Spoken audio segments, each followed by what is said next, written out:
ஆளுங்கட்சியா இருந்தா கலைஞரை சொன்ன போன தடவை எப்படி ஜெயிச்சாருன்னு அவங்களுக்கு தெரியும். இப்ப நீங்களே எப்படி ஜெயிக்க போறீங்கிறதா அனைத்து இந்த அண்ணா திராவிட எப்படி ஜெயிக்க போறங்கிறது. தேர்தல் அறிவிக்கப்படுவதற்கு முன்பாகவே மாண்புமிகு எதிர்க்கட்சி தலைவர் தோல்வியை ஒப்புக்கொண்டு தோல்வியை ஒப்புத்துக்கல, கேட்டதுக்கு மட்டும்தான் பதில். பேரவைத் தலைவர்களே, நாங்க என்ன கேட்டோமோ அதற்கு மட்டும்தான் பதிலை தவிர சங்கரங்கள் பெண்ணகரத்துல ஏன் தோத்தீங்க சொல்லுங்க.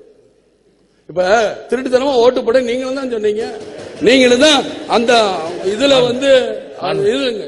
எலக்ட்ரானிக்கல் சொல்லி முடிச்சிடறேன், அப்புறம் நீங்க பேசுங்க. எலக்ட்ரானிக்கல் ஓட்டுல அவரு எல்லாரும் தான் கோர்ட்டுக்கு போனோம்.